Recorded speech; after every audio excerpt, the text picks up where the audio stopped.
గురు బ్రహ్మా గురు విష్ణు గురుదేవో మహేశ్వరః గురు సాక్షాత్ పరబ్రహ్మ తస్మై శ్రీ గురవే నమః. బృహద్వాసిష్ట సిద్ధాంతం పూర్ణబోధోపదేశికం వెంకటేశ్వర యోగీంద్రం సద్గురుభ్యో నమో నమః. ఆత్మానాత్మాతీతమనిశం కేవలాత్మోపదేశికం వేముల రామయార్య యోగీంద్రం సద్గురుభ్యో నమో నమః. క్షరాక్షరమతీతం చ అచల పూర్ణోపదేశిక శ్రీ పూర్ణానంద పులయార్య సద్గురుభ్యో నమో నమః. అస్మద్గురు సమారంభం కృష్ణ సాందీప మధ్యమాం ఓంకారపీఠ పర్యాంతం వందే గురు పరంపరం. గురు పరంపరముకు జై. జై శ్రీ వెంకటాంబ సమేత శ్రీ పూర్ణానంద పులయారులకు జై. జై శ్రీ ఇందుగల గురుభక్త మండలికి జై. జై గురు. వెంకటాచల స్వామి వారు రచించినటువంటి తత్వం, బంధముల తత్వం. ఎన్ని బంధములున్నవని యందు ఈ లోకమందు అన్ని బాధల కచలమే మందు. కన్నవారును తల్లిదండ్రులు మిన్నవారను భార్య పుత్రులు కన్ను మూసిన లేరు ఎవరు ఉన్నాచలమునుండ చూడరు. ఎన్ని బంధములున్నవని యందు ఈ లోకమందు అన్ని బాధల కచలమే మందు. గొప్పవారని చెప్పుకొందురు తమలోన తామే మెప్పువారని ఒప్పుకొందురు.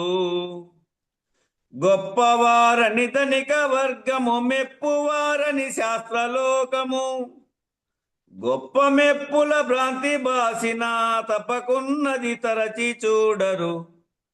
ఎన్ని బంధములున్నవని యందు ఈ లోకమందు అన్ని బాధల కచలమే మందు. పేరు గొప్పగా చెప్పుకొందురు తమ కీర్తి నిలువగా ఊరులన్నీయు తిరుగుచుందురు. పేరు పేరున బిలువ మందురు ఊరు ఊరును తిరుగుచుందురు.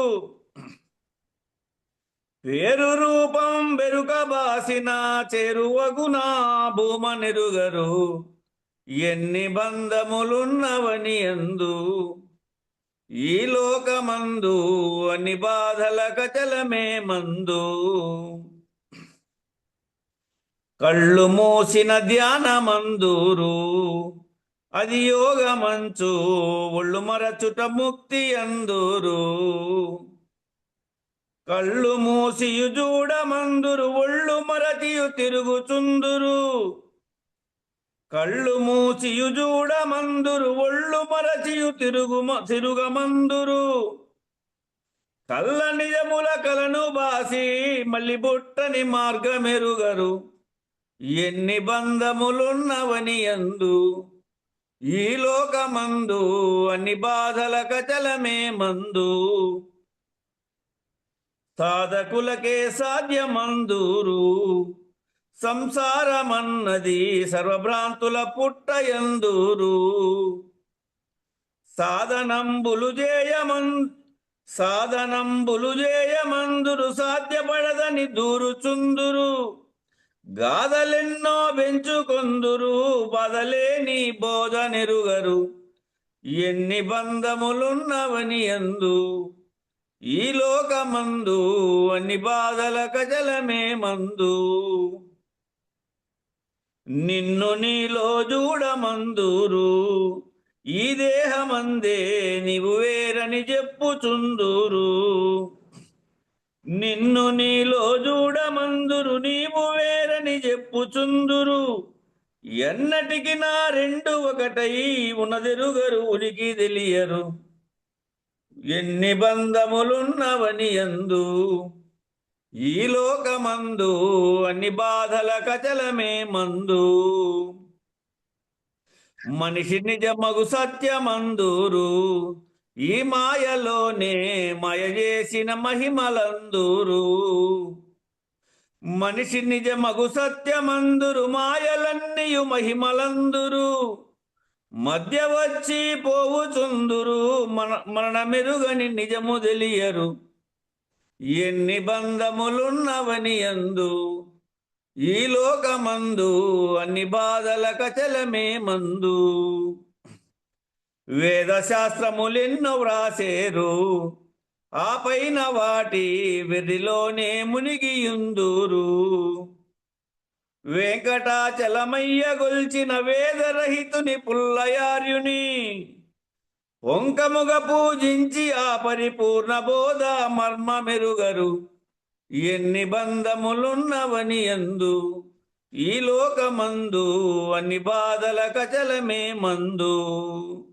బోలో శ్రీ సద్గురు మహారాజ్కి జై. గురు పరంపరముకు జై. జై శ్రీ వెంకటాంబ సమేత శ్రీ పూర్ణానంద పుల్లయారులకు జై. జై శ్రీ ఇందుగల గురు భక్త మండలికి జై. జై గురు. జై గురు. అందరికీ జై గురు. గురు పరంపరంకు జై.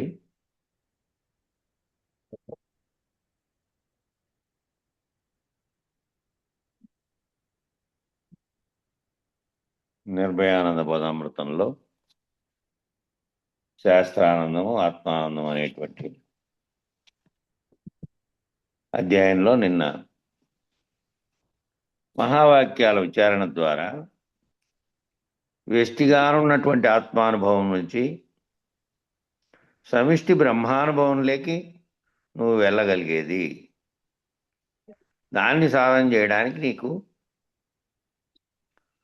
అర్హత కలిగేది ఏమిటంటే, వ్యష్టి ఆత్మానుభవంలో ఉంటే నేను ఆత్మస్వరూపంగా ఉన్నటువంటి గుర్తెరిగే చైతన్యంగా ఉన్నటువంటి దాన్ని అనే స్థితిలోకి శరీరంగా ఉన్నటువంటి నామరూపాత్మకంగా స్త్రీయా పురుషుడా లేకపోతే ప్రకృతిలో వస్తు రూపకంగా కనపడుతున్నటువంటి భౌతిక రూపస్థితిలో నుంచి ఏది గుర్తించి ఏది పలికి ఏది సర్వమునకు కర్తగా ఉన్నదో ఆ స్థితిలోకి, కర్త కాకుండా ఉన్నటువంటి జడంగా ఉన్నటువంటి వస్తురూపక నామరూపాత్మకం నుంచి ఆత్మానుభవంలో నేనే సర్వమును గుర్తెరుగుతున్న చైతన్యాన్ని, అదే చైతన్యం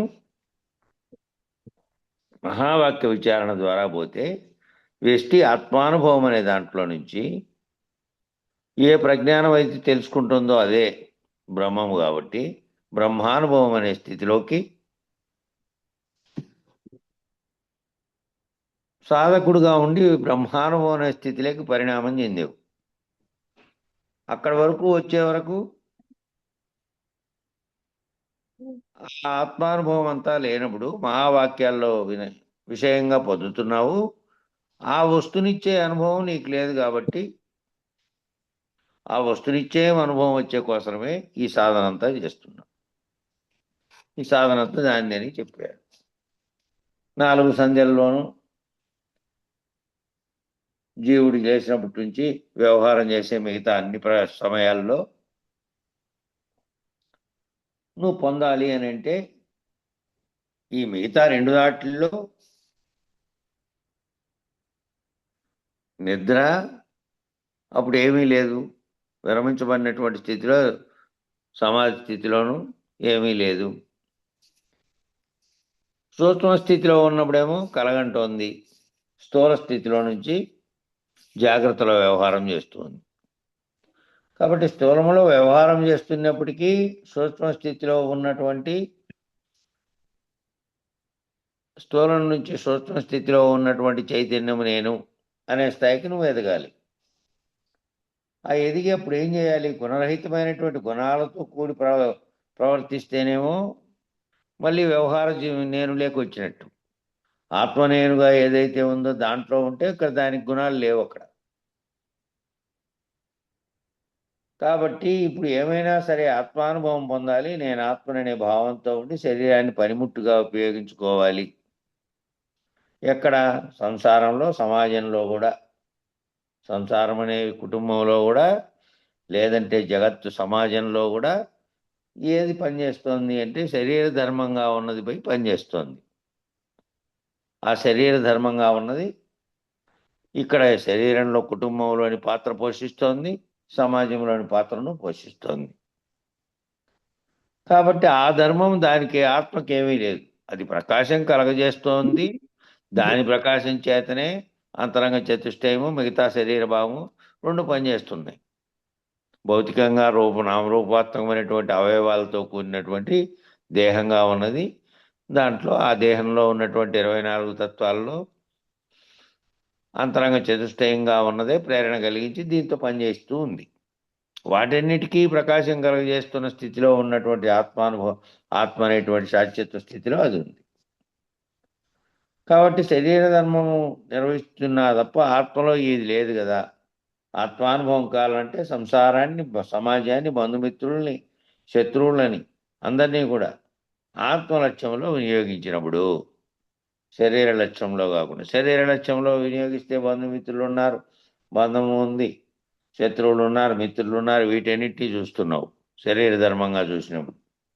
కాబట్టి వీటికి అతీతంగా ఉన్న స్థితిలో నుంచి ఆత్మ లక్ష్యంలో నువ్వు వినియోగిస్తే ఇవన్నీ ఒక్క తీరుగానే ఉంటాయి, ఎప్పుడూ ఒకే తీరుగా ఉంటాయి. అవన్నీ వాటి ఆయా ప్రవర్తన నియమావళిలో జరుగుతూనే ఉంటాయి శరీర ధర్మంగా చూసినప్పుడు. వ్యతిరేక భావనలు, అనుకూల భావనలు, వ్యవహారంలో బంధుమిత్రులు, శత్రువులు అందరూ ఆయా రూపాలను బట్టి, ప్రవర్తిస్తున్న తీరును బట్టే ఏర్పడుతూ ఉంటారు నీకు రోజువారీగా.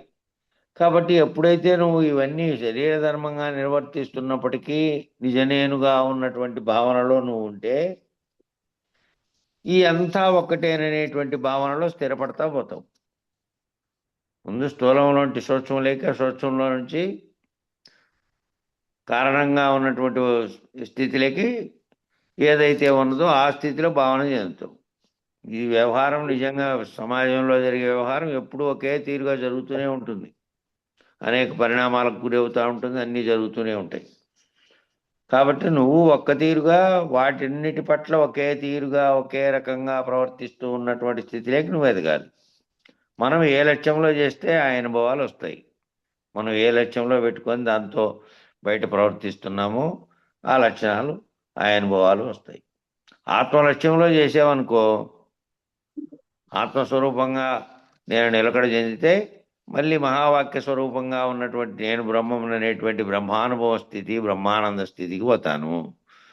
ఇప్పుడేమో ఈ ఆనంద స్థితిలో ఉన్నా, ఆత్మానందం అనేటువంటి స్థితిలో ఉన్నా. ఆత్మానందము శాస్త్రానందంగా చెప్పిందందేమో శాస్త్రంలో విషయాలను అవగాహన చేసుకునే ఆ స్థితిలో గుర్తెరగడం అనేది శాస్త్రానందం. దాన్ని అనుభవపూర్వకమైనటువంటి వ్యవహారంలో ప్రవేశపెట్టుకోవడం అనేదే ఆత్మానందం. మహావాక్య విచారణ దాకా నువ్వు ప్రయాణం చేసి నేనే ఈ గుర్తెరిగే చైతన్యం, అది తప్ప ఇంకేమీ లేదు, అదే అన్నిటికీ కారణం, నేనుంటే సర్వము ఉంది, లేదంటే ఏమీ లేదు. ఈ లేనటువంటి ఆ స్థితిలోకి పోవాలంటే ఈ నామరూపాత్మక శరీరంగా భావన చెందే స్థితిలో నుంచి నేనని పలుకుతున్న ప్రజ్ఞానమే బ్రహ్మముగానున్నది. అదే ఆ 3 రకాల, ఆ 4 మహావాక్యాల్లో 4 వేదాల సారమంతా ఏ ప్రజ్ఞానంతో సర్వమును తెలుసుకుంటుందో అది బ్రహ్మముగా ఉన్నది. ఏ ఆత్మని నేను ఆత్మస్వరూపుననిందో అది బ్రహ్మముగా ఉన్నది. ఆ తెలిసిన తర్వాత తత్ అనేది ఏదైతే ఉన్నదో అది అని పేరు పెట్టారు దానికి. అది నేనే అయి ఉన్నాను, ఇంక నాకంటే వేరుగా ఇతరంగా ఉన్నదే లేదు, ఇతర వస్తువు అనేది. కాబట్టి లాస్ట్కి ఏమన్నావు? ఏ అహమైతే నేను అని పలుకుతోందో అది నేనే, అదే బ్రహ్మము అన్న స్థితిలోకి వినావు. కాబట్టి ఆత్మానుభవ స్థితిలో నుంచి బ్రహ్మానుభవ స్థితిలోకి పోయినావు. కాబట్టి ఏ లక్ష్యాలను ఇచ్చావు కాబట్టి ఇప్పుడు ఈ విధమైన సాధన చేసావు కాబట్టి దైవీ భావనలో ఉండి బుద్ధి పరిధిలో ఉండి చేసావు అనుకో. అంతకుముందేమో శరీర భావనలో ఉండి చేసావు. శరీర భావనలో నేను కాదు, నాలో ఉండేటువంటి ఆత్మానుభవంలో ఉండి నేను పనిచేయాలి అనే దాంతో పనిచేస్తేనేమో దైవీ భావనలో ఉండి సాధన చేసినప్పుడు దైవీ ఆనందాన్ని పొందావు. జీవుడు అనే భావనలో కాకుండా దైవీ భావనలో చూసినప్పుడు నీకంటే అన్యంగా కనపడే వాళ్ళు లేరు. ఇంకా నువ్వే ఆ దైవత్వ స్థితిలో ఉన్నప్పుడు వేరు రూపాలుగా కనపడుతున్నదే లేదు, ఇంకా వేరుగానున్నదే లేదు, అంతటానున్నది అదే అనేటువంటి భావనలో నువ్వు వచ్చావు. అట్లాగాక తమోగుణ రజోగుణ సంబంధంగా మనసుతో కూడుకున్న స్వార్థంతో ఉన్నావనుకో, మళ్ళీ మరి బాధలన్నీ వచ్చాయి. మళ్ళా మనసుతో కూడినటువంటి రజోగుణ తమో గుణాలతో, రజోగుణమేమో అహంకారపూరితంగాను, తమో గుణమేమో అజ్ఞానపూరితంగా ఉండేటివి. కిందికి దిగొచ్చావు అనుకో, గుణాలలోకి దిగొస్తే మనసు శరీర సంబంధమైన దానిగా మారిపోతుంది. మారిపోతే మళ్ళీ ఇవన్నీ బాధలు ఉంటాయి. నేననే స్వార్థం, నేననే అహం వచ్చింది, మళ్ళీ వ్యవహార సంబంధమైనటువంటి అవన్నీ వచ్చినాయి. కాబట్టి అది దాటేశాం. ఆత్మానంద స్థితిలో నుంచి బ్రహ్మానంద స్థితిలోకి దాటేశాం. ఆ గురుకృప వల్ల ఇంకా బ్రహ్మానంద స్థితిలో నుంచి దాటుకునేది ఉంది. అఖండ ఎరుక అనేటువంటి బ్రహ్మం నేనేటువంటి మహావాక్య స్థితిలో నుంచి ఇంకా అవతలికి దాటుకోవాలి. అదంతా నీ యొక్క తీవ్ర ప్రయత్నము మరియు ఆ గురుకరణ, ఆ రెండింటిని బట్టి ఉంటుంది. కాబట్టి ఏదైనా నువ్వు వినియోగించుకునే విధానంలో ఉంది. నువ్వు ఏ రకమైన సంస్కారంతో వినియోగించుకుంటావో ఆ రకం. సంస్కారం అనేది తప్పేమి కాదు అని ఈ జన్మలో నీకు అలవాట్ల వల్ల నువ్వు ప్రవర్తించినటువంటి చిన్నప్పటి పెరిగిన వల్ల కొన్ని అయితే, కొన్ని ఏమో ముందు జన్మల సంస్కారాలు కూడా వచ్చి ఉంటాయి. దాని ప్రకారం ప్రవర్తన చేస్తూ ఉంటావు. కాబట్టి అది తప్పు కాకపోయినప్పటికీ నువ్వు రజోగుణ తమోగుణ సంబంధంగా గనక ఆ గుణాలతో కూడి ఉంటేనేమో అశాంతి, ఆందోళన, సంఘర్షణ అనే అనుభవాలు వస్తాయి. రజోగుణ తమోగుణ సంబంధంగా నీ వ్యవహారం ఉంటే అశాంతి, ఆందోళన, సంఘర్షణ ఇవే వస్తాయి. దైవీ భావనలో ఉంటేనేమో సత్వగుణ సంపన్నుడు అయి ఉంటావు. వీటి ప్రభావం పనిచేయదు కాబట్టి ఈ స్వార్థం అనేది, ఈ రకమైనటువంటి సంఘర్షణ, ఆందోళన అనేటి వాటిలో ఉండవు. ప్రశాంత చిత్తుడువై ఉంటావు, దైవీ భావనతో ఉంటావు. అప్పుడు నీకంటే భిన్నంగా చూసే వాళ్ళని శత్రువులుగానో స్వార్థంతోనో చూసే పద్ధతి ఉండదు. కాబట్టి ఆ దైవీ భావనతో నేను ఆత్మను అనేటువంటి ఆ నా అసలు స్వరూపంగా ఉన్నటువంటి దానితో నేను భావం చేస్తేనేమో ఆత్మానుభవం వచ్చింది. ఈ సంస్కారమే కాబట్టి ఈ సంస్కారాలు, కాబట్టి సంస్కారాలు అనేటివి వాటివి నువ్వు ఏ లక్ష్యంలో ఉపయోగిస్తావో దాన్ని బట్టి ఆ అనుభవం వస్తుంది. కాబట్టి నేను ఆత్మస్వరూపంగా ఉన్న దాంట్లో కనుక నా సంస్కారాన్ని వినియోగించి ఈ గుణాలతో, రజోగుణ తమా గుణాలతో వచ్చినప్పుడేమో మామూలు జీవుడుగా ఉన్నటువంటి సంస్కారం పనిచేసి ఆందోళన, శాంతి, సంఘర్షణ అనేటివి వచ్చినాయి. దైవీ భావంతో చూసినప్పుడేమో ఇవన్నీ ఏమీ లేవు. ఇవి లేనటువంటి అన్ని సమానత్వంగా చూడగలిగినటువంటి స్థితి వచ్చింది. కాబట్టి నువ్వు ఏ లక్ష్యంలో సాధన చేస్తే ఆ అనుభవం వస్తుంది. ఇక ఆత్మానుభవంలో ఆనందం లేదు, అభావమే అని అన్నారు కదా అని శిష్యుడు అడుగుతున్నాడు. ఆత్మానుభవంలో ఆనందం లేదది, నేను ఆత్మను అనుకుంటున్నావు. అభావమే అని అన్నారు కదా, అభావంగా ఉండడమే అన్నారు కదా అంటే ఆత్మకి ఆనందం ఎక్కడుంటుంది?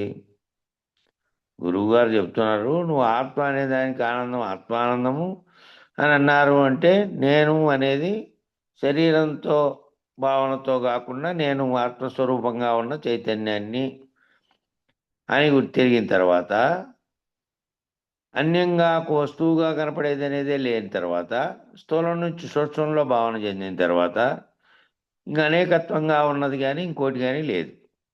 భావం చెందుతున్నదేమో కిందికి దిగి వచ్చి వీటితో తాయత్వం చెందినప్పుడు, ఆత్మగా అనుబంధం చెందినప్పుడేమో ఇక ఆనంద స్థితి, ఆనందం పొందే స్థితి ఏముంది? కిందది ఆనందం పొందింది అంటే మనసులో కలిగినటువంటి ఆనందం శరీరానికి సంబంధించినటువంటి ఆనందంగా ఉంది. ఇక్కడ తాయత్వం చెందింది. ఇక్కడి నుంచి ఇంకో మెట్టుకు పోయినప్పుడు అక్కడ తాదాత్మ్యం చెందడానికి ఏముంది ఇంకా? అభావ స్థితే కదా. ఆత్మస్వరూపంగా ఉన్న స్థితిలో నుంచి నువ్వు బ్రహ్మానందం అనే స్థితి లేకపోతే ఏముంది? అభావ స్థితే కదా. భావం ఉంటే మళ్ళీ భావం ఏ గుణాలతో దేనితో వ్యవహారంలోకి దిగొచ్చి ప్రవర్తిస్తే ఆ గుణంగా మారిపోయే స్థితిలోకి వస్తుంది మళ్ళీ. రెండోది లేదు కదా. నువ్వు ఆ స్థితి లేకపోతే రెండోదే లేదు. రెండోది ఉంటే ఆనందమో దుఃఖమో అనేది ఉంది. రెండోది ఉన్నది అంటే మళ్ళీ ఆనందమా దుఃఖమా ఏదో ఉంది, మంచి చెడ్డ. ఈ ద్వంద్వాలన్నీ రెండోది ఉంటేనే ఉన్నాయి. నువ్వు బ్రహ్మానంద స్థాయికి పోయిన తర్వాత మళ్ళా ఆ అనుభవం లేకపోయిన తర్వాత మళ్ళీ రెండోది లేదు, దుఃఖము లేదు, ఆనందము లేదు. మంచి చెడ్డ అనేది కూడా ఈ కింది స్థాయిలోకి దిగొచ్చిన తర్వాతనే ఉన్నాయి. ఇంక వాటికి అతీత స్థితి లేకపోయిన తర్వాత భావమే లేదు. ఉన్నది ఒక్కటే అయినప్పుడు ఇక దానికి ఆనందం అనేది ఏముంటుంది? రెండో దాన్ని చూసుకున్నప్పుడు కదా. అక్కడికి పోతే ఆనందం లేదు, ద్వంద్వములన్నీ దుఃఖములన్నీ వచ్చేస్తాయి అనే స్థితిలోకి రాలేదు కదా. దాన్ని దాటినటువంటి స్థితిలో ఒక్కటే ఉన్నది. అది బ్రహ్మముగా ఉండని, అది నేనని పలుకుతున్నటువంటి నా నిజరూపంగా ఉన్నటువంటి ప్రజ్ఞానంగా ఉన్నటువంటి బ్రహ్మమే అది, అదే నేను అనే స్థితిలోకి పోయినప్పుడు ఇంకొక మరొక్కటి లేదు. మరొక వస్తువు ఉంటేనే, రెండోది ఉంటేనే దుఃఖము, రెండోది ఉంటేనే ఈ ద్వంద్వాలన్నీ ఏవేవైతే ఉన్నాయో సుఖ దుఃఖాలు, కష్ట నష్టాలు, ఇవన్నిటికీ భావనలోకి వస్తాయి. ఉన్నది ఒకటే అయినప్పుడు ఇక దానికి ఆనందం అనేది ఏముంది? అందుకే సాగర్ గారు గోల పెడుతున్నారన్నమాట అంటున్నారు. సాగర్ గారు అంటే ఆయనే, విద్యాసాగర్ గారిది చెప్తున్నారు. ఫోన్ల ద్వారా ఒకరికొకరు చెప్పుకొని విషయంగా మనం శాస్త్రానుభవం పొందుతున్నాం కానీ వస్తునిశ్చయంగా ఎవరికి అనుభవం లేదు. వస్తునిశ్చయంగా అనుభవం పొందాలి అంటే మళ్ళీ ఆ గురువు దగ్గరికి చేరినప్పుడు పౌర్ణమి నాడో ఏదో దానికి పోతారు నెలకి నెల. ఆ పోయినప్పుడు వస్తునిశ్చయంగా మీరు అనుభవ స్థితిలోకి భావనలోకి పొంది విషయాన్ని వినడమేమో శాస్త్రానందం. దాన్ని నీ భావనలోకి తీసుకొని ఆ విషయంలో ఉన్నటువంటి శాస్త్రానందాన్ని ఆత్మానందంగా మారడం. అది స్థూల స్థితిలో నుంచి ఎదిగిన తర్వాత సూక్ష్మ స్థితిలోకి పోయింది. సూక్ష్మ స్థితిలో నుంచి మళ్ళీ కారణం స్థితిలోకి పోతే నేనే బ్రహ్మననే స్థితిలోకి పోయింది. ఇవన్నీ శాస్త్రం కాటి నుంచి అనుభవరీత్యా మళ్ళీ వస్తునిశ్చయంగా గురువు దగ్గర కూర్చొని పొందమని కదా చెప్పేది. అది సాగర్ గారు వివరించినటువంటిది, విద్యాసాగర్ గారిది. అందుకని వచ్చే గురు పౌర్ణానికి ఆ ప్రయత్నం చేసుకొని చేయమని చెప్తున్నారట. వచ్చే గురు పౌర్ణానికైనా ఆ ప్రయత్నం చేయండి అంటే ఇది గురు పౌర్ణమిలో జరిగిన కార్యక్రమంలో అది రికార్డు చేసుకొని రాసుకున్నారు. అది ఆత్మానుభవం శాస్త్రానందం అనేది పాఠం అందులోకి ఎక్కిచ్చారు. కాబట్టి ఆ ప్రయత్నం చేయమని చెప్తున్నారు. కాబట్టి ఆ తప్పు అనేది గురువులోనే ఉంది, మీలో ఏముంది? మీరు ఆ విధంగా ప్రయత్నం చేసే వరకు ఆ గురువు మిమ్మల్ని ఎగదోస్తానే ఉంటాడు. మీరు ఆ విధమైన స్థితిలోకి వచ్చి రాండి, లేకపోతే ఏమిటి విచారణ చేస్తారు? వస్తునిశ్చయంగా మీరు ఒక్కొక్కటి తెలుసుకుంటూ వస్తే గురు పౌర్ణమి అనే దాంట్లో విచారణ చేసే దాంట్లో మీరు ఒక్కొక్క మెట్టులో నుంచి ఆ పై స్థితిలోకి పోతారు. లేదంటే ఏమవుతారు? ఆ రోజు ఆ కార్యక్రమానికే టైం అంతా సరిపోతుంది. పూజ, ఊరేగింపో, లేకపోతే ఇంకోటో. కాబట్టి ఎప్పుడో ఫోన్ల ద్వారా విచారణమేమో గురుముఖత ఒక్కొక్కటి కాదు. ఏ శాస్త్రం ఏ గ్రంథం పెట్టుకున్నామో దాన్ని విచారణ చేసే సరిపోతుంది. దాంట్లో కొంతవరకు కొన్ని అనుభవాలు గురువులుగా ఉన్న వాళ్ళు చెప్తూ ఉన్నారనుకో, ఆ ఫోన్లోను ఈ బుక్ను ఆధారంగా చేసుకొని. కానీ గురుముఖత ఉన్నటువంటి సందేహాలు తీర్చుకొని మీరు పరిణామం చెందినటువంటి స్థితిలోకి అనుభవ రీత్యా పొందాలి అంటే ఆ గురువు దగ్గర ముఖత విచారించాలి. ఆత్మానుభవం వచ్చిన తర్వాతే నీకు పిండాండ బ్రహ్మాండ విశ్వాండ పంచీకరణలు 4 మహావాక్యాలు చెప్పి సాధన చేయించాలి. నీకు ముందు ఆ అనుభవం మొదట నేనెవరనేది తెలవంది, మిగిలిందంతా ఎన్ని చెప్పినప్పటికీ అవి అనుభవపూర్వకంగా నీలోకి రావు. నేనెవరనేటువంటి భావన నీకు ముందు తెలిస్తే ఈ పిండాండంగా ఉన్నది, బ్రహ్మాండంగా ఉన్నది, విశ్వాండంగా ఉన్నది, ఈ అన్నిటికీ పంచీకరణలుగా చెప్పినది, పిండాండంగా ఏర్పడినటువంటిదేమో జీవుడుగా ఉన్నటువంటి పరిణామం చెందింది. అంతకుముందు ఈ జీవుడే లేనప్పుడు ఏది పరిణామం చెందింది? బ్రహ్మాండం అంతా పరిణామం చెందింది.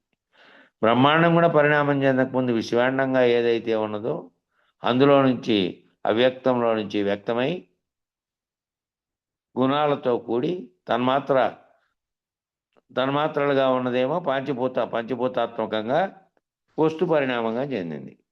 అంతకుముందేమో అది గుణాలతో కూడకుండా ఉన్నటువంటి స్థితిలో నుంచి కార్యరూపం ధరించిన స్థితిలోకి వచ్చింది.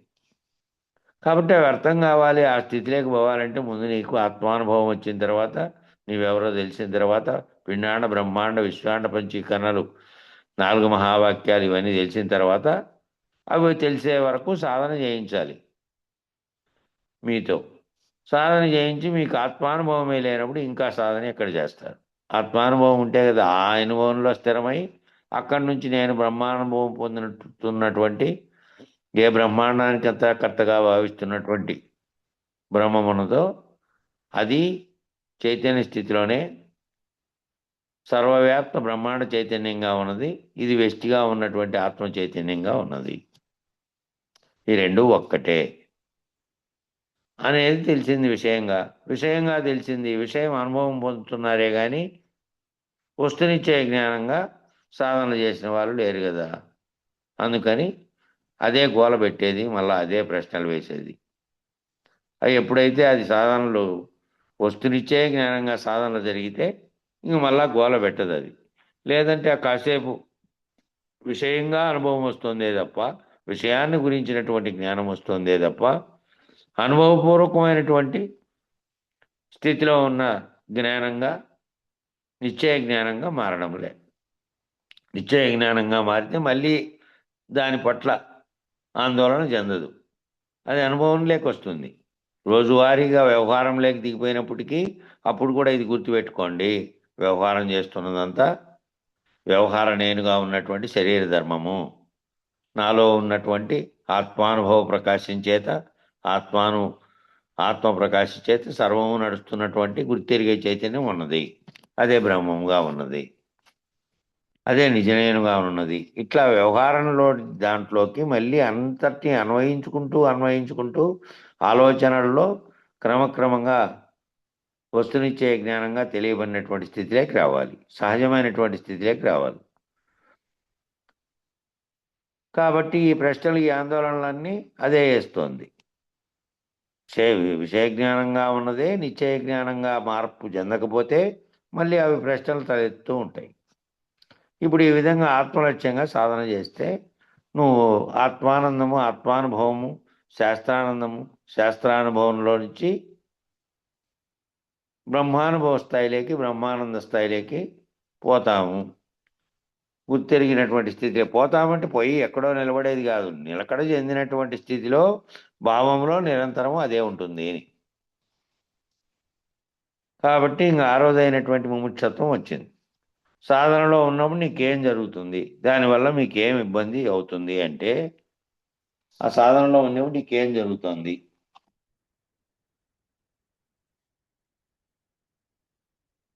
ఆ ఇబ్బంది ఏమిటి అనేది చెప్పాడు. డాక్టర్ గారి దగ్గరికి పోతే డాక్టర్ ఏ ఏ విధంగా డాక్టర్ దగ్గరికి పోయినావు, సాధనలో ఉన్నప్పుడు ఏం జరుగుతుందంటే దానివల్ల మీకేం ఇబ్బంది కలుగుతుంది అంటే, డాక్టర్ దగ్గరికి వెళ్తే మందులు ఎట్లిస్తాడో ప్రశ్నించి అడిగితేనే కదా ఇచ్చేది. బాధలన్నీ చెప్పిన తర్వాతనే కదా ఇచ్చేది. ముందే చెప్తాడా? రోగ నిర్ణయము చేయలేడు. ఆ రోగాన్ని నిర్ణయం చేసి మందులు ఇచ్చేది మళ్ళీ. అప్పుడే కదా నీకు ఆ బాధల నుంచి విముక్తి కూడా కలిగేది. నీ రోగం ఏదో చెప్పకుండా ఉంటే డాక్టర్ మందులు ఇస్తే బాధ నివారణ అవుతుందే. నీ అసలైన సమస్య ఎట్లొస్తుందో దాన్ని ఆలోచించి దాన్ని బట్టి ఇవ్వాలి. లేదంటే ఏదో ఒకటి చూద్దాం పట్టంటే అది బాగా స్థితిలో ఉండదు. కాబట్టి రోగం ఒకటైతే మందు ఒకటి అయినట్టు అవుతుంది. డాక్టర్ మందులు ఇస్తే నీ బాధ నివారణ అవుతుందా అంటే అందుకనే మీకే తెలియాలి. అంటే ప్రకృతిలో, మీ సంస్కారాల్లో, మీ సంసారాల్లో, సమాజంలో జీవించేటప్పుడు దానివల్ల మీకు ఏమేమి ఇబ్బందులు వస్తున్నాయో సాధకుడుగా నీకు ఎక్కడెక్కడ ఇబ్బంది వస్తుందో నువ్వు ఆలోచనలో గుర్తుపెట్టుకొని అది గురువు గారితో చెబితే నీకెందుకు ఈ సాధనలో నీకు ఎక్కడెక్కడ ఏ రకమైనటువంటి ప్రతిబంధకాలు ఏర్పడుతున్నాయో గుర్తించగలుగుతాడు. ఆయన అనుభవపూర్వకంగా తెలుసుకున్నటువంటి స్థితిలో ఉన్నాడు కాబట్టి గురువు. అది ఎక్కడ సాధనలో ఇబ్బంది కలుగుతోంది. దీనిలో నుంచి బయటపడాలనేటువంటి విరక్తి భావం ఎందుకు కలిగింది అనేది మీకు తెలియాలి. ముందు ఇది ప్రధానం. ఈ విరక్తి భావం ఎందుకు వచ్చింది, నేను ఎందుకు వచ్చి దీని మీద విచారణ లేకొచ్చా. ఇక్కడ దీంట్లో ఈ సాధన చేస్తూ ఉంటే నా సాధనకు అంతరాయం కలిగించే వ్యవహారిక జీవితంలో అంశాలు ఏంటివి, నేను అప్పుడు ఏ విధమైనటువంటి సాధన చేస్తూ ఉండాలి అనేది నువ్వు నీకు ప్రతిబంధకాలు ఏర్పడుతున్న దాన్ని గురువు గుర్తించి నువ్వు ఎక్కడ తికమక పడుతున్నావో, ఎక్కడ ఆందోళన చెందుతున్నావో దాన్ని అనుభవపూర్వకంగా తెలియజేయగలుగుతారు. నువ్వు ఇదిగో ఇదమ్మా, ఇది తెలుసుకో, ఇదిగో ఈ విధమైన పద్ధతిలో నువ్వు ఉండు అనేటువంటి భావాలు, నీ భావాల్లో, నీ సాధనలో నీకు ఎక్కడ ఇబ్బంది కలుగుతుందో అది అనుపూర్వకంగా చెప్తారు. డాక్టర్ కదా, నీకున్నటువంటి జబ్బును బట్టి మందులు సరైనవి ఇచ్చినట్టు చెబుతారు. మరి మీరు జీవించే విధానంలో కొట్టబడితేనే కదా కొత్త దానిలో మీరు ప్రవేశించి ఆస్వాదించి స్వాదించగలుగుతారు. ముందు దేంట్లోనైనా ఆ అనుభవం వస్తే కొట్టబడటం అంటే అనుభవం రావడమే. ఏమిట్లో ముందు జీవించే విధానంలో మార్పులు రాందే మళ్ళీ కొత్త దాంట్లో మళ్ళా ప్రవేశించి ఆ కొత్త దాంట్లో ఉన్నటువంటి భావాన్ని గ్రహించి ఆ విధంగా మీరు ఉండడానికి కొత్త దానిలో ప్రవేశించి ఆస్వాదించి పొందగలుగుతారంటే దేనిలోనూ కొట్టబడలేదనుకో అనుభవమే లేదు. దేంట్లోనైనా మీ అనుభవపూర్వకమైనటువంటి దేనివల్ల మీకు ఎదురు దెబ్బ తగులుతుందో దాన్ని ఆస్వాదిస్తే కదా ముందు. కానీ వేరే ఏదైనా బాధ వచ్చినప్పుడు, వేరే ఏందన్నా బాధ వచ్చింది, ఏ బాధ వచ్చిందో ఆ బాధని తట్టుకోగలిగేటట్టు కావాలి అంటే ఆ బాధ వచ్చినప్పుడు దానితో కృంగిపోకుండా వైరాగ్య భావనతో దాన్ని చూడాలి. ఇతరత్రా ఉన్నటువంటి ఏదైనా బాధ వచ్చినప్పుడేమో కాసేపు వైరాగ్యం వహిస్తావు, అయ్యో అని, ఇదంతా ఇంతేను అని.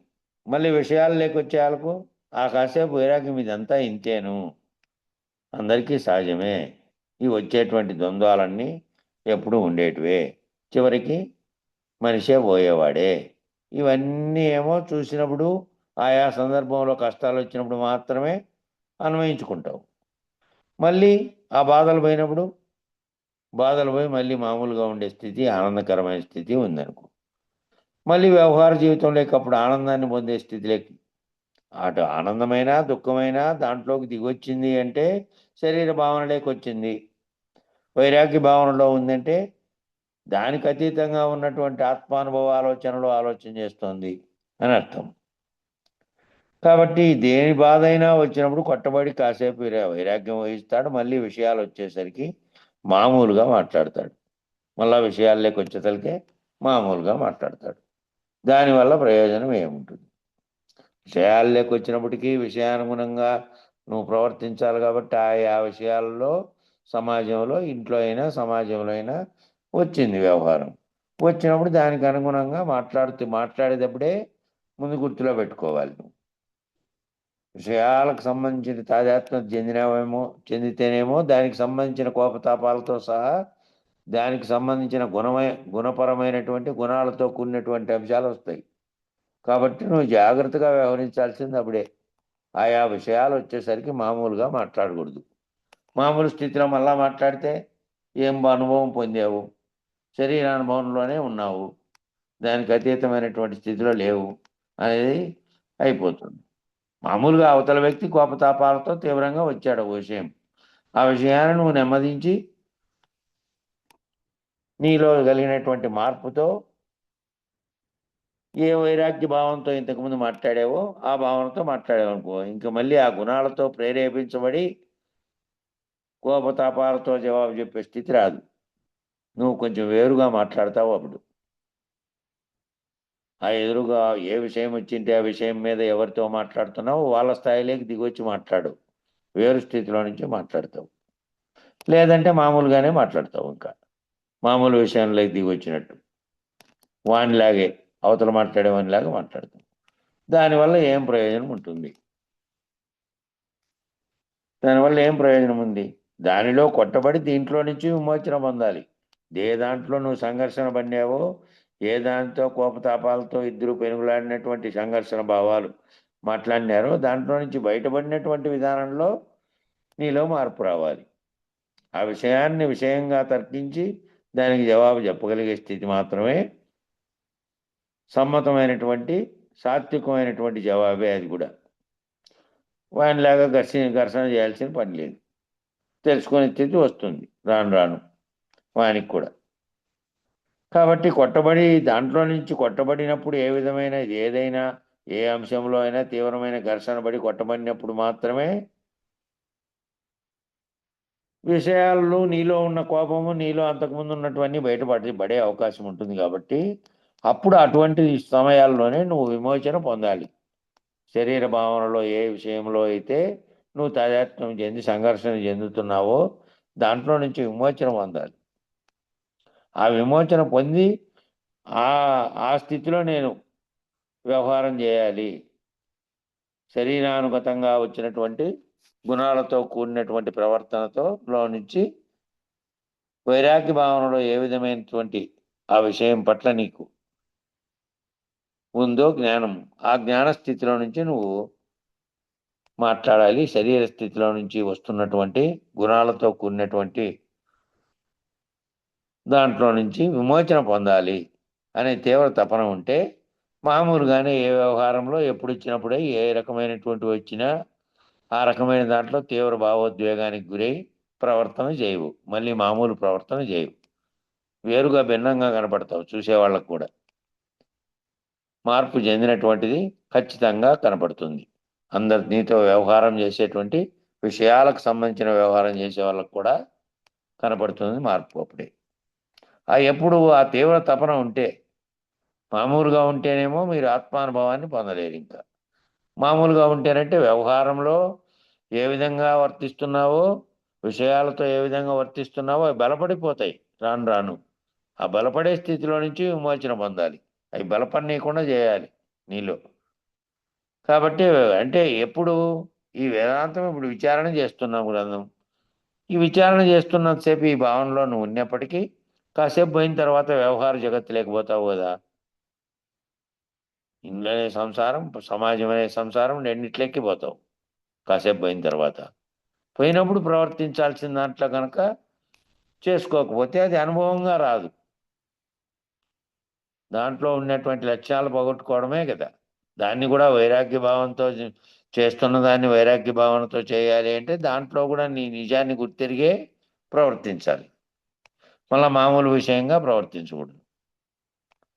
కాబట్టి ఏం చేయాలి? మామూలుగా దాంట్లో నుంచి విమోచనం పొందాలంటే తీవ్ర తపనతో ఉంటే అప్పుడు నేను ఆత్మస్వరూపురాలని అప్పుడు కూడా ప్రవర్తించేటప్పుడు శరీర స్వరూపంగా ఉన్నటువంటి గుణాలతో ప్రవర్తించకుండా ఆత్మ ప్రవర్తనగా మీరు ఆత్మానందాన్ని పొందుతారు. మేము పొందింపు చేయలేము. మేము పొందింపు అంటే నిన్ననే చెప్పారు కదా, నీకు కష్టం వచ్చింది, నీకు ఏదైనా సహాయం చేయగలరు. కానీ గురువు కూడా నీకు వచ్చినటువంటి దాన్ని అనుభవరీత్యా ఆయన అనుభవించు. నాకు కాసేపు నాకు తీవ్రమైన దుఃఖం వచ్చింది, నా దుఃఖం నువ్వు అనుభవించు అంటే నీ దుఃఖం అవతల వాళ్ళు అనుభవిస్తారా? నీకు అనారోగ్యం వచ్చింది, నీతో ఉన్న నీ తమ్ముడో చెల్లో లేకపోతే నీ కొడుకో ఏం చేస్తాడు? కొంచెం సహాయం చేయాలి. నీకు కూడా సహాయం చేస్తాడంతే. ఆయనకు కూడా బాధ కలిగినప్పుడు అయ్యో మా తల్లికో కారణకో ఇట్లా అయింది అని బాధ చెందుతాడంతే. బాధను పంచుకోలేడు. ఆ నొప్పి ఏదైతే కాలుకో చేతికో నొప్పి వచ్చింది, నొప్పిని పంచుకోలేడు కదా. భావాన్ని పంచుకుంటాడు. నీకు వచ్చిన కష్టాన్ని సహాయం చేయడానికి సరిపోయినటువంటి భావాన్ని పంచుకుంటాడు తప్ప ఆ కాలి నొప్పిని తీసేసి ఆ నొప్పి నేను భరిస్తా, నువ్వు నీ నొప్పి లేకుండా చేస్తా అనేది ఉండదు. ఎవరి నొప్పిని వాళ్ళు అనుభవించాలి. కాబట్టి ఆత్మానుబంధాన్ని కూడా దాన్ని కూడా ఏ గురువు చెబుతున్నటువంటి దాన్ని నీలోకి అన్వయించుకొని నువ్వు అనుభవించాల్సిందే. ఆత్మానందాన్ని పొందాలి, నేను ఆత్మస్వరూపుణ్ణి, శరీర స్వరూపంగా వచ్చేటువంటి గుణాలతో కూడినటువంటి వర్తనలోంచి నేను స్థిరం చెందాలి అనేది పొందేది ఎవరు అంటే నువ్వే. దాన్ని తెలియజెప్పే మార్గాన్ని చూపించేవాడు గురువు. పొందాల్సింది నువ్వు. చేపకు నీటిలో ఉండే నీటి యొక్క ఔన్నత్యం తెలియదు, బయటపడ్డప్పుడు నీటి యొక్క ఔన్నత్యం తెలియబడింది. చేప నీళ్ళలో ఉన్నంతసేపు ఇంకో జగత్తు ఉన్నదనే విషయమే తెలియదు దానికి. ఎప్పుడో ఒకరోజు అలలకో ఇంకో దానికో వాడు వలలో వేసుకుంటేనో నీళ్ళు అయిపోతేనో తెలిసింది నీళ్ళు లేని స్థితిలో ఎట్లుంటుంది అనేది. ఇంకప్పుడు ఏముంది, గిలగిలా కొట్టుకుంటుంది నీటిలో నుంచి బయటపడినప్పుడు. ఆ నీటి యొక్క ఔన్నత్యం ఎప్పుడు తెలిసింది? బయటపడి గిలగిలా కొట్టుకున్నప్పుడే తెలిసింది. నీళ్ళు ఉన్నంతసేపు తెలియదు దానికి, దానిలోనే తిరుగుతుంది. ఆ దాంట్లో వచ్చే పాచే ఆహారం ఇతరత్రా ఉన్న తింటోంది. ఎప్పుడు నీళ్లు లేకుండా బయటపడిందో అప్పుడు నీటి యొక్క ఔన్నత్యం తెలిసింది. ఎప్పుడైతే ఏ విషయంలోనైనా బాగా గిలగిలా కొట్టుకోబడతావో దాంట్లో నుంచి బయటపడడానికి ఎట్లా బయటపడాలో ఆ వైరాగ్య భావం ఎప్పుడు కలిగి నేను బయటపడేసిందో అట్లా ఇది కూడా. అది లేనప్పుడే ఔన్నత్యం తెలియబడింది. నీరు లేనప్పుడు అది ఎట్లా టపటపా కొట్టుకుంటుందో ఆ విధంగా మీరు బాధల్లోంచి విడుదల కావాలంటే ఆ బాధల్లోంచి విడుదల కావాలనేటువంటి తపనతో కొట్టుకోవాలి. ఇప్పుడు అదేదో నీరు లేకుండా నేను ఎట్లబ్బా నీళ్ళల్లో నుంచి బయటపడినానని ఎట్లా టపటపా కొట్టుకొని మరి నీళ్ళల్లో పడితే ఏ విధంగా దానికి దాంట్లో నుంచి బయటపడిందో అట్లా బాధల్లో నుంచి విడుదల కావాలి అంటే ఆ విడుదల కావాలనేటువంటి తపనలో ఉండాలి మీరు. ఆ బాధలు ఎందుకు వస్తున్నాయి? నేను భావన చెందితే వస్తున్నాయి. సహజంగా మిత్రత్ర అందరూ కూడా చెందుతున్నవే. రెండూ దుఃఖం, రెండూ శరీరం ఉన్నంత కాలము ద్వంద్వములు రెండూ వస్తుంటాయి. కొంతకాలం దానికి సంబంధించినటువంటి కష్టాలు ఎదుర్కోవాల్సి వస్తుంది. కొంతకాలము ఏదీ లేకుండా సాఫీగా జరిగిపోయిన కాలంలో ఏ కష్టాలు లేవు, సులభంగానే ఉన్నాం, జీవిస్తున్నాం ప్రకృతిలో జరిగినటువంటి వస్తున్నటువంటి వాటితో. ప్రకృతిలో కొంతకాలం అనుకూలంగా వచ్చింది, కొంతకాలం ప్రతికూలంగా వచ్చింది. రెండిట్లోనూ ఒకే రకంగా మేము ప్రవర్తిస్తున్నామా లేదా అనే దాంట్లో బాధలు బాగా జరిగినప్పుడు దాంట్లో నుంచి విడుదల కావాలనేటువంటి తపనతో మీరు గనక ఆ చేప కదా బాధల్లోకి నీళ్ళల్లోంచి బయటపడితే ఎట్లా కొట్టుకుందో అట్లా బాధల్లోంచి విముక్తి కలగాలనే తపనతో మీరు ఆ విధమైన తపనతో కొట్టుకోవాలి. అప్పుడు దీనినే తీవ్ర ముముక్షత్వము. ఏ విధంగా ఏ వ్యవహారంలో ఎన్ని కష్టాల్లో పగులంతా వ్యవహారం చేసి వచ్చినప్పటికీ వ్యవహారం నేనుగా శరీర ధర్మంగా ప్రవర్తించిన స్థితిలో నుంచి నేను ఈ భావనలోకి పోతే అప్పుడు వాటన్నిటిని లెక్క చేసేటువంటి ఏది లెక్క చేసి దుఃఖిస్తోందో ఏది లెక్క చేసి దానిని ప్రకృతితో ప్రవర్తించినప్పుడు వచ్చేటువంటి అనుకూల వ్యతిరేక విషయాలు వస్తున్నాయి కదా. వచ్చినప్పుడు ఏదైతే భావన చెందుతోంది ఆ దుఃఖాన్ని కానీ ఆ కష్టాన్ని భావించింది ఏది, ఆనందాన్ని భావించింది ఏది, ఆ భావన చెందుతున్నది ఏదో అది ఈ తపనలో నుంచి బయటపడేకి ముముక్షత్వ భావనతో తను తాను గుర్తెరిగినటువంటి స్థితిలో ఏది ఆత్మస్వరూపంగా ప్రవర్తించాలో అట్లా ప్రవర్తించినటువంటి వైరాగ్య భావన అంటే భౌతిక వస్తువు ప్రపంచంగా భౌతికంగా కలిగినప్పుడు కలిగేటువంటి దానితో తాదాత్మ్యం చెంది దుఃఖించడం సుఖించడం అనే అంశంలో నుంచి అది వేరుపడి భావన చెందుతుంది. అప్పుడు ఆ తీవ్ర ముముక్షత్వంతో సాధన చేస్తే వేరుపడి భావన చెందుతుంది.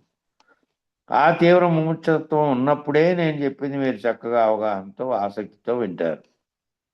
ఆ తీవ్రమైనటువంటి ముముక్షత్వ భావనను మీరు గురువు దగ్గరికి పోయినప్పుడైనా లేదంటే క్లాసులో వింటున్నప్పుడైనా భావనతో తాదాత్మ్యంగా దాన్ని వింటూ దాన్ని అనుభవంలోకి తీసుకుంటే తప్ప అవగాహనతో ఆసక్తితో వినగలుగుతారు.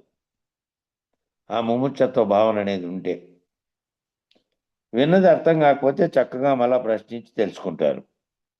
విన్నది అర్థం కాలేదనుకో చక్కగా మళ్ళా ప్రశ్నించి అడుగుతారు. అప్పుడు మీకు అర్థమయ్యేటట్టు చెబుతాం. ఆ విన్నది ప్రశ్నిస్తే ఎక్కడ అర్థం కాలేదో, ఎక్కడ ఆందోళన చెందుతున్నారో అది తెలిపితే అప్పుడు మళ్ళీ అర్థమయ్యేటట్టు చెప్తాం. ఎవరు గురుముఖంగా విచారించినప్పుడు. లేదు, ఇట్లా జరిగినప్పుడే తరగతి అనేది కూడా ఒక సమూహమే, సత్సంగం కాబట్టి సత్సంగం ఎదురుగా ఓ చోట కూర్చోకపోయినప్పటికీ ఫోన్ అనే దాంట్లో కూడినట్లు అందరూ. ఇప్పుడు 35 మంది ఉన్నారు, ఆ 35 మంది అంతా ఒక చోట కూడినట్టు. కాబట్టి దాంట్లో నుంచి చెబుతున్న దాంట్లో ఒకరు విశదపరుస్తుంటే ఏదైనా మీకు అర్థం కానది ఉంటే ప్రశ్నించి అర్థమయ్యేటట్టు తెలుసుకోగలుగుతారు. ఎప్పుడు ఏది చెబుతున్నారో ఆ లైన్ ఎమ్మడితే మీ భావం ఉంటే, తీవ్ర ముముక్షత్వం ఉన్నప్పుడే నేను చెప్పినది మీరు చక్కగా అవగాహనతో వింటారు అనే వాక్యం చెప్పారు గురువు ఇక్కడ. వాక్యం పట్ల ఆసక్తితో ఉంటే, ముముక్షత్వ భావన అంటే ఈ చెబుతున్న దాని పట్ల ఆసక్తితో ఉండి ప్రాపంచిక దాని పట్ల ఉన్న ఆసక్తిని తొలగించుకున్నటువంటి ముముక్షత్వ భావన ఉంటే అప్పుడు ఆసక్తితో వింటారు. విన్నది అర్థం కాకపోతే ఆసక్తి తగ్గుతుంది. కాబట్టి ప్రశ్నించితే మళ్ళీ అప్పుడు అది కూడా అవగాహన అయి ఇంకో మెట్టు పైకి పోయి మళ్ళీ ఎదురయ్యేటువంటి ప్రశ్నలు తలెత్తాయి. అప్పుడు మీకు అర్థమయ్యేటట్టు చెప్తాం. రోజువారీ జీవితంలో ఏ విధంగా ఆచరించాలో చెప్తాం. రోజువారీ జీవితంలో ఏ విధంగా ఆత్మభావనతో ఆత్మస్వరూపుడుగా ఉన్నటువంటి స్థితిలో నువ్వు జీవించాలో, జీవిస్తున్నప్పటికీ కూడా అంటికుండా వాటన్నిటి యొక్క దుర్లక్షణాలు అంటకుండా నువ్వు సాత్యత్వ స్థితిలో ఉండి అన్నిట్లోనూ సంసారంలో, సమాజంలో ఏ విధంగా నువ్వు అంటకుండా ప్రవర్తించాలో చెప్తాం. మీరు ఇప్పుడున్న స్థితి నుంచి బయటపడాలంటే ఏ విధంగా గురువుని ఆశ్రయిస్తే దాంట్లో నుంచి పడగలుగుతారో కూడా చెప్తాం. ఏ విధంగా మీరు గురువుని ఆశ్రయించాలి?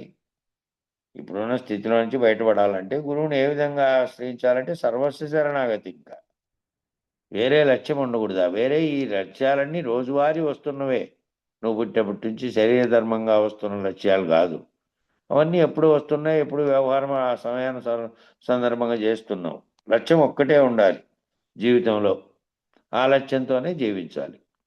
ఏ లక్ష్యాన్ని నేను తెలుసుకుంటే ఇంక ఈ ప్రపంచ జీవితంలో ఉన్న ఈ ప్రపంచంలో కలుగుతున్నటువంటి బాధలన్నీ నన్ను బాధింపవు.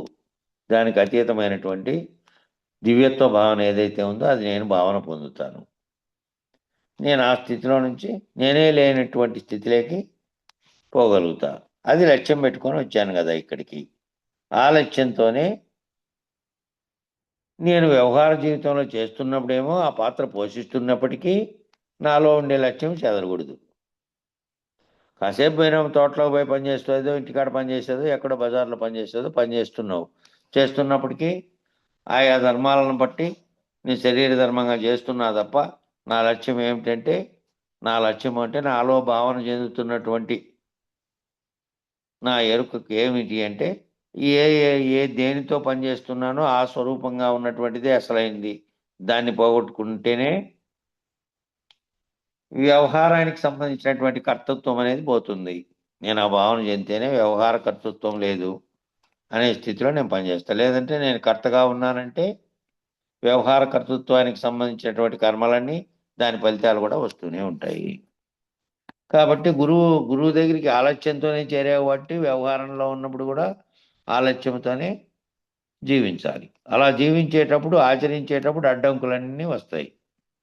వచ్చినప్పుడు గురువును ఆర్తితో తలుచుకోవాలి. ఎదురు దెబ్బ తగిలినప్పుడేమో అమ్మా అని ఆర్తితో పిలిస్తే బాధ తగ్గిపోవడం జరుగుతుంది. అదేవిధంగా గురువును తలుచుకున్నప్పుడు గురువే నీకు స్ఫూర్తినిస్తాడు. ఏ విధంగా అయితే నువ్వు ఏ బాధ నీకు వచ్చిందో దాంట్లో నుంచి నీ భావన స్థితిలో ఆ బాధను లేకుండా చేస్తాడు. శరీరానికి వచ్చినప్పుడు శరీరంతో దాన్ని ఏమీ చేయలేరు. అది వైద్యం ద్వారా అది పోతుంది. భావనలో బాధ వచ్చింది, భావనలో దుఃఖం వచ్చిందనుకో, దాంట్లో నుంచి అధిగమించే మార్గం కూడా చెప్తాడు. నువ్వు ఆ విధమైనటువంటి దానితో తాదాత్మ్యం చెందకుండా ఆ బాధ ఉన్నప్పటికీ నీ లక్ష్య స్థితిలో ఉన్నటువంటి నేను ఆత్మస్వరూపంగా ఉన్నటువంటి భావనలోనే ఉంటావు. ఆత్మస్వరూపురాలని చైతన్యం ఏదైతే ఉన్నదో అదే గుర్తెరుగుతున్నటువంటిది. ఆ స్థితిలో నుంచి కింది స్థితిలోకి కాకుండా నీకు ఏర్పడినటువంటి అవి తప్పించుకోవడానికి ఆ గురువును దెబ్బ తగిలితే వెంటనే అన్నావు కదా, దెబ్బ తగిలిన వెంటనే అమ్మ అన్నావు, కింద పడిన వెంటనే అమ్మ అన్నావు, నొప్పి కలిగిన వెంటనే అమ్మ అన్నావు. ఈ మూలుగులన్నీ ఎక్కడి నుంచి వచ్చాయంటే ఆ శరీరం అనే భావనలో కలుగుతున్నటువంటి అమ్మ అనే ఆర్తి వచ్చింది. మరి ఇప్పుడు భావనలో ఏం ఆర్తి రావాలి? గురువుని తలుచుకుని ఈ అమ్మ అని ఎట్లన్నావో నీ బాధల్లో, నీ ఏర్పడేటువంటి మానసిక భావ సంఘర్షణలో నీకేమి చిక్కు ఏర్పడితే అప్పుడు నువ్వు తలుచుకోవాల్సింది ముందు గురువును. తలుచుకుంటే ఆ గురువు ఎట్లా నిన్ను ఆ భావ సంఘర్షణలో నుంచి పడేయాలో సూచన చేస్తాడు. ఒకటోటి నిన్ను ఆ స్థితిలో నుంచి స్థిరీకరింపజేసుకుంటూ పోతాడు. నీకు ఆ విధమైనటువంటి తలంపు ఉండాలి భావనలో నిత్యము. ఆ స్ఫూర్తితో ఆ చిక్కులో నుంచి విడుదలవుతావు. మళ్ళీ చిక్కు వచ్చినప్పుడు మళ్ళీ ఆర్తితో నీకు తెలియకుండానే పిలుస్తావు. కాబట్టి నా తెలివితో నా స్వయంగా నేను భావనలతో చెందుతున్నది ఏమీ నేను పనిచేయదు, నా ప్రజ్ఞ కానీ ఇంకోటి కానీ. నాకు చిక్కులు ఏర్పడినప్పుడు గురువుని ఆర్తితో తలుచుకుంటే ఆ గురువు ఈ సమస్యలోంచి, భావనలో ఏర్పడే సంఘర్షణలోంచి బయటపడేయగలడు అనేది మీకు అర్థమైపోతుంది.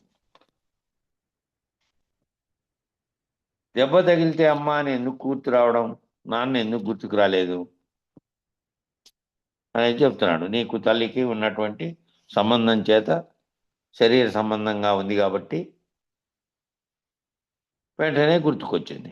శరీర సంబంధంగా నేను పెంచినటువంటి స్థితిలో ఉంది. తండ్రి కారణ వస్తువుగా ఉన్నప్పటికీ తండ్రి ఏమి శరీరం ద్వారా కడుపులో పెంచి కన్న తర్వాత పెంచినటువంటి అన్నీ తెలిపినటువంటి అన్నిటికీ నీకు నువ్వు నిలబడి నీ సొంతంగా నిలబడే వరకు తల్లే పోషణకర్తగా ఉంది కాబట్టి ఆ విధమైన అవినాభావ సంబంధం శరీర సంబంధమైంది ఉంది. కాబట్టి ఆ విధమైన అట్లా గురువులో సహజమై ఉండాలి. గురువులో కూడా శిష్యుడుగా ఉన్నవాడు తల్లి బిడ్డల బట్టి అనుబంధంతోనే ఉండాలి. ఆ విధమైన సహజమైనటువంటి అనుబంధం కలిగి ఉండాలి ఆ శిష్యుడు. అట్లా ఎవరైతే ఉంటారో, ఎవరవుతారంటే తీవ్ర ముముక్షువైన వాడు మాత్రమే అట్లా వెంబడిస్తాడు. తీవ్ర ముముక్షత్వం ఉన్నవాడైతేనే ఆ పద్ధతిలో వెంబడిస్తాడు. నిద్రపోనేవాడు గురువుని ఎప్పుడు సమస్యలతో కొట్టుమిట్టాడుతున్నటువంటి దాంట్లోంచి సమస్య వచ్చినప్పుడల్లా తట్టి లేపుతాడు గురువును. ఇదిగో నాకు ఈ సమస్య వచ్చింది, ఎట్లా దీని అనే భావనలో భావ సంఘర్షణలోంచి ఒక్కటొక్కటిగా బయటపడేకి తట్టి లేపుతాడు. శరీరానికి దెబ్బ తగిలినప్పుడు తల్లి ఎట్లా తెలుసుకున్నావో, భావంలో నీకు ఇబ్బంది ఏర్పడినప్పుడు గురువుని తలుచుకో. గురువుని తట్టి లేపితే ఆ లేపినప్పుడు గురువు సమస్య పరిష్కారం చెప్తాడు. దాంట్లో నుంచి విడుదల చేయగలగాలి. అప్పుడు దాంట్లో నుంచి విడుదల చేస్తాడు. గురువు నిర్ణయించే శిష్యుడే. తీవ్ర ముముక్షు అయిన వాడే గురువుని నేను గుర్తిస్తాడు. మామూలు వాళ్ళు గుర్తించలేరు. కాబట్టి ఏవో బాధలు వచ్చాయి, ఆయన ఏవో సలహాలు చెప్తాడు, దాంతో కాసేపు ఉపశమనం పోతుంది, మళ్ళీ బాధలు వచ్చాయి. మీరు కూడా అంతేనా? బాధల్లోంచి విడుదల కావాలనే తపన ఉండాలి కదా. కాసేపు బాధలు వచ్చినాయి, అప్పుడు పోయి అడిగావు, దాంట్లో నుంచి ముముక్షమైన వాడు గుర్తించాడు. ఎవడు ఆయన జీవిస్తున్నాడు, అశరీరిగా జీవిస్తున్నాడు, ఆయనకు ఏ బాధలు వచ్చినా తట్టుకోగలుగుతున్నాడు, దేన్నైనా మళ్ళీ ఆశ్రయించిన శిష్యుల్ని తరింపజేయగల స్థితిలో ఉన్నాడని ముముక్ష భావనతో గనక నువ్వు పోయి ఉంటే అప్పుడు గుర్తిస్తావు ఎవరు బయటపడగలరు, పడేయగలరు ఈ బంధంలోంచి, బాధల్లోంచి. ఆ ఏవో బాధలు వచ్చినప్పుడు ఆయన సలహా చెప్పాడు, దాంతో నాకు మనసులో ఉపశమనం కలిగింది. సో అప్పుడు గురి ఏర్పడింది. మళ్ళీ కూడా నాకు సమస్యలు వచ్చినప్పుడు, సమస్యలు అంటే భౌతికంగా ఏర్పడేటువంటి వేరు సమాజంలోని సమస్యలు కాదు, ఈ అన్నిటికీ కారణమైనటువంటి భావజాలం దేంట్లో కలుగుతుందో దానికి ఏర్పడేటువంటి సమస్యలు. కాబట్టి దాంతో కాసేపు ఉపశమనం పోతుంది, మళ్ళీ బాధలు వస్తాయి, మళ్ళీ కూడా అంతే. దెబ్బ తగిలినప్పుడల్లా తల్లిని ఎట్లా తెలుసుకున్నావో, భావనలో బాధలు వచ్చినప్పుడల్లా విడుదల కావాలనే తపనతో మళ్ళీ గురువుని ఆశ్రయిస్తూ, సరైనటువంటి గురువుతో ఆశ్రయం పొందితే ఇంక అక్కడి నుంచి ఒక్కొక్క మెట్టు పైకి ఎక్కుతూ పోతావు.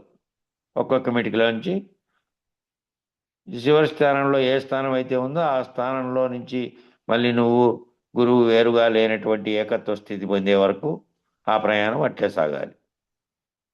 ఇప్పుడు శిష్యుడు నాడు ఉంది స్వామి, బాధల్లోంచి విడుదలవ్వాలనే ఉంది. ఆ విడుదలవ్వాలనే ఉంది స్వామి అంటే ఉంటే ఏం చేయాలి నువ్వు? ఇప్పుడు మీకు ఎట్లా ఉంటుందంటే మామూలు మాటల్లో చెప్తా. వైద్యుడి దగ్గరికి వెళ్తున్నప్పుడు బాగా బాధలు ఉన్నప్పుడు బాధలు చెప్పుకున్నావు, బాధలు తగ్గేటట్టు మందులు ఇస్తాడు. మందులతో బాధలు తగ్గిపోతాయి. తగ్గిపోయిన తర్వాత మళ్ళీ ఒకసారి వెళ్తారు. మరి తగ్గిపోయిన తర్వాత కూడా వెళ్ళారనుకో, బాధలు ఉన్నప్పుడు వెళ్ళారు, మళ్ళీ తగ్గిపోయిన తర్వాత కూడా వెళ్ళారు.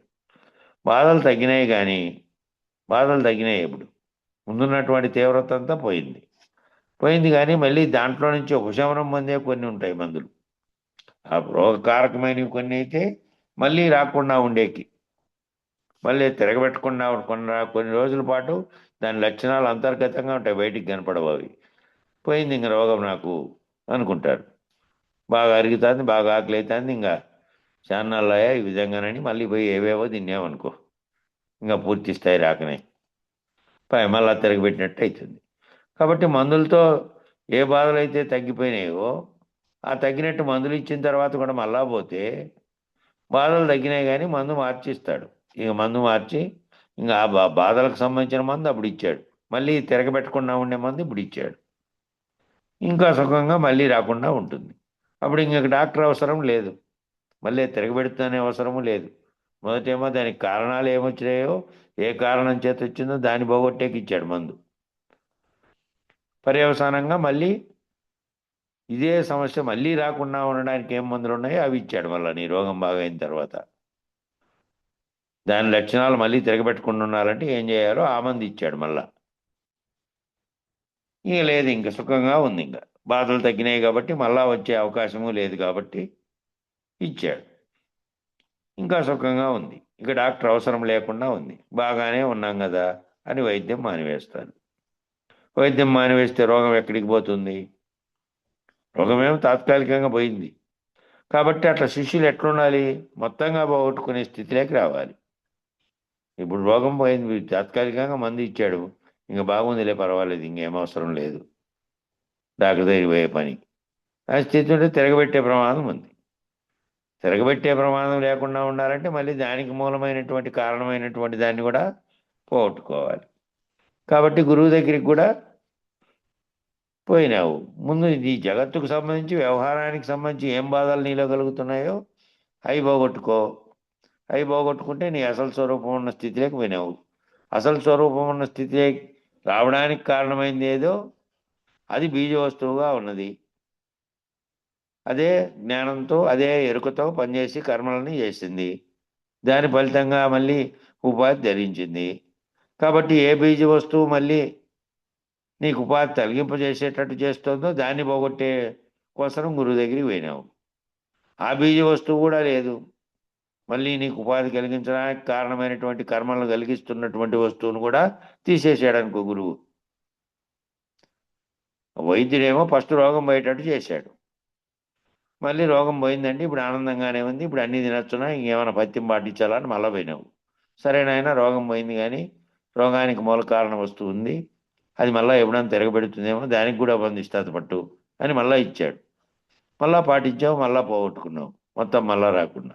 గురువు దగ్గర కూడా అంతే, ఫస్ట్ కొన్ని బాధలు వచ్చినాయి, దానికి ఉపశమనం కలిగింది, ఇంకా మళ్ళా వలసిన పని లేదు అంటే మళ్ళా వ్యవహార జగత్తు ఉండనే ఉంటుంది, నేను లాగుతానే ఉంటుంది. అది మొత్తంగా పోగొట్టుకునేదాకా పోతూనే ఉండాలి.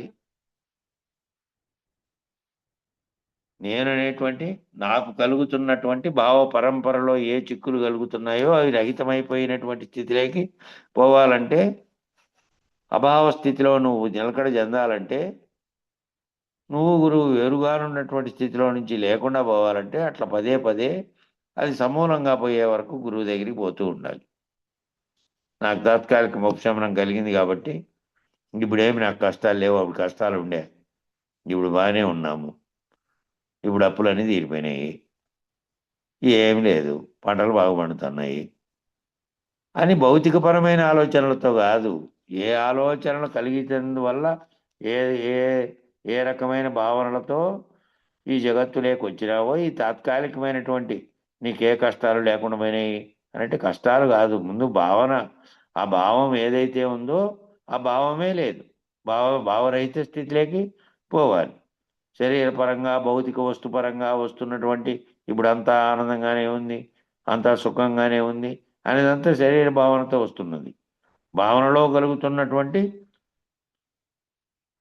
ఏవి కలుగుతున్నాయో, ఏవి కలుగుతుంటే నువ్వు ఆత్మగా ఉండి మళ్ళీ నేనే ఆత్మస్థితిలో నుంచి బ్రహ్మమునని గుర్తెరిగినావో ఆ స్థితిలో నుంచి కూడా మళ్ళీ దిగి వచ్చే అవకాశం ఉంటుందనే అద్వైతంలో నువ్వు ఆ స్థితిలోనే సాక్షిత్వ స్థితిలో ఉండి మళ్ళీ నువ్వు జీవుడుగా కింది స్థితిలోకి రాకు, జీవ శివైక్య సంధానం పొందినటువంటి బ్రహ్మభావంతో ఉన్నవాని నువ్వే.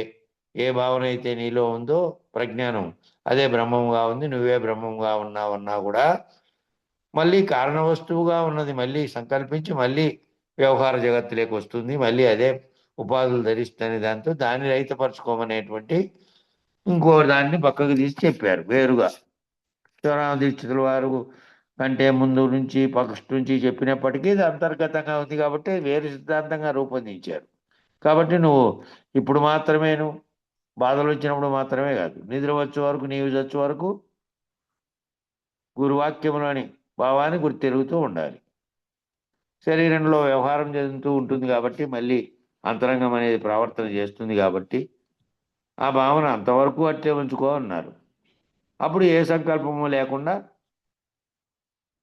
శరీరాన్ని శరీరంలో గుర్తెరిగి ఏరుకుని విడిచినటువంటి వాడివై ఉంటావు కాబట్టి ఇంకా మళ్ళీ రావడానికి కారణమైన సంకల్ప వస్తువు లేదు ఇంకా. కాబట్టి అంతవరకు ఆ డాక్టర్ దగ్గరికి పోయినట్టే ఈ గురువు దగ్గరికి అంతవరకు పోతూనే ఉండాలి. కాబట్టి ఆ రోగం నువ్వు అప్పుడు మాత్రమే ముముక్షువు కానటువంటి మీ తీవ్ర ముముక్షత్వంతో భావనతో గురువు దగ్గరికి పోకుండా ఉండే శిష్యుడు ఉన్నాడు అనుకో, అట్లా ఎట్లా చేయగలడు? ముముక్షత్వ భావనతో తీవ్రత్వంతో పోకపోతే గురువు ఏం చేయలేడు. అంటే డాక్టర్ దగ్గరికి కూడా ఆ రోగం సమూలంగా నాశనం చేసుకునే వరకు పోతేనే చేస్తాడు. కాబట్టి ఇప్పుడు నాకు బాగానే ఉంది నువ్వు పోకుండా అయినాడు అనుకో, ఇక మొత్తంగా ఎట్లా నివారించగలడు డాక్టరు? నివారించలేడు. అదేవిధంగానే తీవ్ర ముముక్షు అయితేనే అయిన వాడైతేనే ఆ రోగం మొత్తం లేకుండా చేసుకోవాలి నేను అని గురువు దగ్గరికి తీవ్ర ముముక్షత్వంతో పోతాడు. ఇంక అక్కడి నుంచి రేపు చెప్పుకుందాం. ఈ పేరా దగ్గరికి నిలబెట్టేద్దాం. మంగళం చెప్పండి.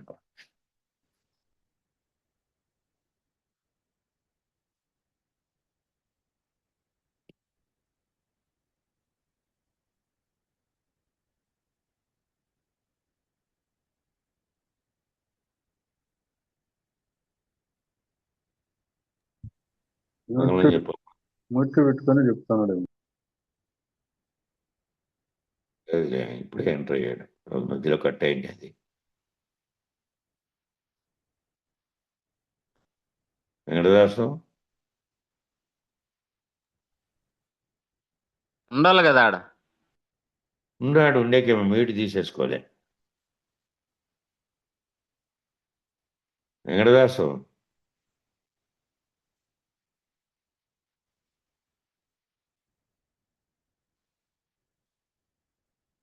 కట్ అయింది అది, ఇప్పుడే ఎంటర్ అయినాడు కానీ చూసుకోలే అది. మ్యూట్ చేసుకోండి. కొత్త ఫోన్ కదా, ఏందో ఎట్లా పోయింది. కొత్త ఫోన్ అలవాటు పడే వరకు పగులు దాంట్లో మార్పు చెందింటాయి, సాఫ్ట్వేర్ మారింటుంది కాబట్టి. సరే అది సరే. నేను ఒకటి వచ్చినాను. జై గురు, జై గురు. సకాల దేశములందు సర్వకాలంబుల సకాల వస్తువులందు సందులేక సకాల చారాచర సాక్షిరహితుడవైన సగుణ నిర్గుణాతీత సద్గురుదేవా మంగళము మంగళము. శ్రీ పుల్లయార్య మంగళము మంగళము. శ్రీ పూర్ణానంద మంగళము మంగళము. శ్రీధర స్వామికి శిష్యుడై నిలచిన శివరామ దీక్షితుల సేవ చేసి భావ భావాతీత కేవలత్మం వైన దేవా గురుపీఠము త్రోవ నిరిగిన స్వామి మంగళము మంగళము. శ్రీ పుల్లాయార్య మంగళము మంగళము. శ్రీ పూర్ణానంద మంగళము మంగళము. కామ క్రోధ మూల కడ తెచ్చి మనమునవే మారుబూట్టంగవే సారియు. స్వామి శ్రీ వేముల రామ గురువర్యుల ప్రేమతో పూజించి భూమా తెలిసిన స్వామి మంగళము మంగళము. సద్గురుదేవా మంగళము మంగళము. శ్రీ పుల్లాయార్య మంగళము మంగళము. శ్రీ పూర్ణానంద మంగళము మంగళము. ధరను కృష్ణాపురవరమున వెలసియు కరుణతో శిష్యులగా వానించి సరియగు అచల పరిపూర్ణము నిరిగించి మరుపు దిరుపులు బాపు మహనీయ నీకు మంగళము మంగళము. శ్రీ పుల్లాయార్య మంగళము మంగళము. శ్రీ పూర్ణానంద మంగళము మంగళము. శంకరుడాదిగా సకల దేవతలును పొంకముగా నీదు పూజ చేయా. వెంకటాచలమయ్య గొంకాక వేడంగా సంకటంబులు బాపు సద్గురుదేవా మంగళము మంగళము. శ్రీ పుల్లాయార్య మంగళము మంగళము.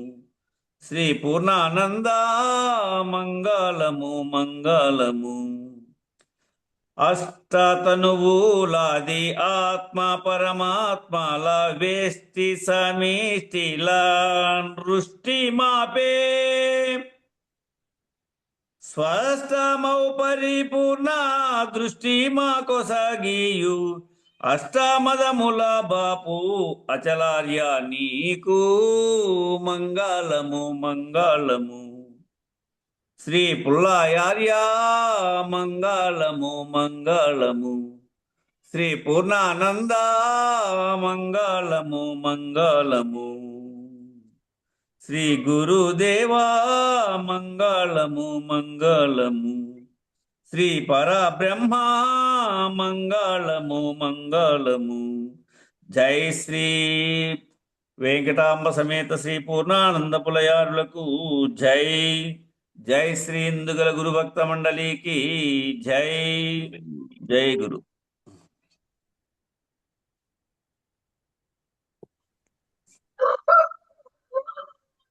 జై గురు స్వామి.